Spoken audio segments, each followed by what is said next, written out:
தமிழ்நாட்டுடைய ஆளுநருடைய வழக்கில் உச்சநீதிமன்றத்தினுடைய தீர்ப்பு, அதாவது ஆளுநர் வழக்கில் உச்சநீதிமன்றம் தீர்ப்பு ஒரு வரலாற்று சிறப்புமிக்க தீர்ப்பு என்று தமிழ்நாடு அரசியல் தலைவர்களால் பார்க்கப்படுகிறது.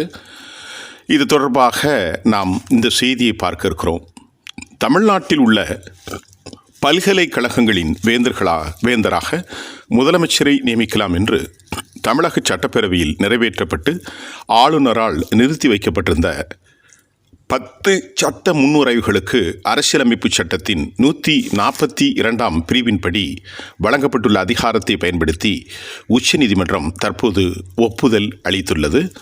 இந்த வரலாற்று சிறப்புமிக்க தீர்ப்பு மிக மிக புகழ்பெற்ற ஒன்றாக ஏனைய களத்திலிருந்து தமிழகத்தில் எதிர்க்கட்சிகள் வரவேற்றிருப்பது செய்தியும் நாம் பார்க்க முடிகின்றது. அது மட்டுமின்றி சட்டப்பேரவையால் நிறைவேற்றி அனுப்பப்படும் சட்ட முன் வரைவுகளை ஆளுநர்கள் கால வரையின்றி நிலுவையில் வைத்திருக்க முடியாது. முதலில் நிறைவேற்றி அனுப்பப்படும் சட்ட முன் வரைவுகள் மீது 3 மாதங்களுக்குள் கவர்னர் முடிவெடுக்க வேண்டும்.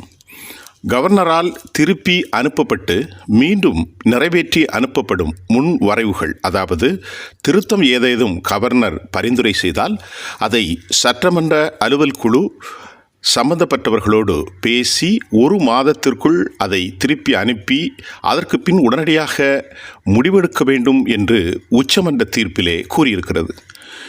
இதன் மூலம் மாநில அரசுகள் இயக்கும் சட்டங்களை ஆளுநர்கள் அவர்கள் விருப்பம் போல கிடப்பில் போட்டு வைக்கும் நடைமுறைக்கு முடிவு கட்டப்பட்டுள்ளது. எந்த ஒரு சட்டமாக இருந்தாலும் அதிகபட்சமாக 4 மாதங்களில் ஒப்புதல் கிடைத்துவிடும் என்ற நிலையில் தற்போது உறுதி செய்யப்பட்டிருப்பதாகவே நாம் அறிந்து கொள்ள முடிகின்றது. உச்சநீதிமன்றத்தின் இன்றைய தீர்ப்பு மாநில அரசுகளுக்கு, தமிழ்நாட்டை தாண்டி இந்தியாவில் எந்த மாநிலங்களாக இருந்தாலும் மிகப்பெரிய அதிகாரத்தை அந்த மாநிலங்களுக்கு வழங்கியுள்ளது. அரசியலமைப்பு சட்டத்தில் மக்களால் தேர்ந்தெடுக்கப்பட்ட ஒரு அரசு உச்சபட்ச அதிகாரத்தை பெற்றிருக்கும் என்பதுதான் அதுவாக இருக்கும். இது மிகவும் சிக்கலான மாநில அரசுகளின் நலன் சார்ந்து நிறைவேற்றப்படும் சட்டங்களை ஆளுநர்கள் எந்த நிலையிலும் நிறுத்தி வைக்க முடியாது என்ற ஒரு நிலையை உருவாக்கியிருக்கிறது. இதன் மூலம் மாநில அரசுகள், பொதுவாக இந்திய மாநில அரசுகளுடைய மாண்புகள் பாதுகாக்கப்பட்டிருக்கிறது என்று சட்ட வல்லுநர்கள் கருத்துக்களை பரிமாறி வந்திருக்கிறார்கள். மாநில அரசுகள் சட்டம் இயற்றினால் அதன் மீது ஆளுநர்கள் முடிவெடுக்க கால வரையின்றி நிர்ணயிக்கப்பட வேண்டும் என்று கூட சட்ட வல்லுநர்கள் வலியுறுத்தி வந்திருக்கிறார்கள். இப்பொழுதும் அதைத்தான் அவர்கள் வலியுறுத்தியிருக்கிறார்கள். பல்கலைக்கழகங்களுக்கு துணைவேந்தர்களை நியமிக்கும் விவகாரத்தில் சிக்கல் ஏற்பட்டால் லட்சக்கணக்கான மாணவர்கள் பாதிக்கப்பட்ட நிலையிலே பல்கலைக்கழகங்களில் வேந்தராக முதலமைச்சர் நியமிக்கப்பட வேண்டும் என்று வலியுறுத்தியதும், அதன் அடிப்படையில் இயற்றப்பட்ட சட்டங்களுக்கு கவர்னர் ஒப்புதல் வழங்காத நிலையில், தமிழ்நாட்டுடைய கவர்னர் RN ரவி ஒப்புதல் வழங்காத நிலையில் அதை எதிர்த்து உச்சநீதிமன்றம் செல்ல வேண்டும் என்று முடிவெடுத்துதான் தற்போது இந்த தீர்ப்பு தமிழ் மக்கள் கட்சிக்கு, அதாவது தமிழ்நாட்டிற்கு ஒரு செய்தியை சொல்லியிருக்கிறது. மட்டுமல்ல, ஒட்டுமொத்த இந்தியாவிற்கும் ஒரு செய்தியை சொல்லியிருக்கிறது. உச்சநீதிமன்ற தீர்ப்பில் மூலம் தமிழ்நாட்டு அரசு பல்கலைக்கழகங்களில் வேந்தர் முதலமைச்சர் தான் என்பது உறுதியாகிவிட்ட நிலையில் தமிழ்நாட்டில் காலியாக உள்ள 8 பல்கலைக்கழகங்களில் துணைவேந்தர் பதவிகளை விரைந்து தமிழக அரசு நியமிப்பதற்கு உடனடி நடவடிக்கை எடுக்க வேண்டும் என்றும் மாணவர்கள் நலன் சார்ந்தும் அதே சமயம் எதிர்க்கட்சிகளும் கூட பரிந்துரை வழங்கியிருப்பதையும் நாம் பார்க்க முடிகின்றது. இந்நிலையிலே இந்த நிலையில் தமிழ்நாடு ஆளுநர் RN ரவி இரவோடு இரவாக அவர் பதவியிறக்கம் செய்யப்படுவதாக டெல்லியிலிருந்து ஒரு தகவல்கள் தற்போது வந்திருக்கிறது.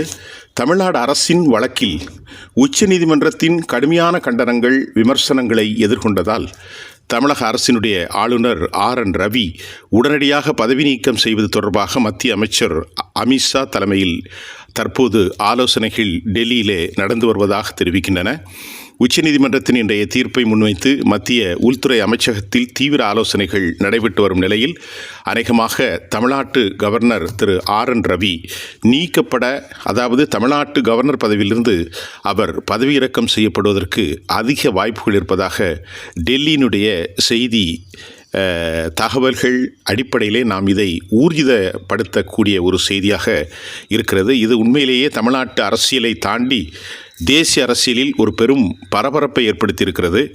நாளை அல்லது நாளை மறுநாள் தமிழக கவர்னருடைய நிலை, அவர் தொடர்வாரா அல்லது நீக்கப்படுகிறாரா என்கிற செய்திகளுக்கு விடை கிடைத்துவிடும் என்பதே நமது டெல்லி செய்தியின் பரிந்துரையாக இருக்கிறது.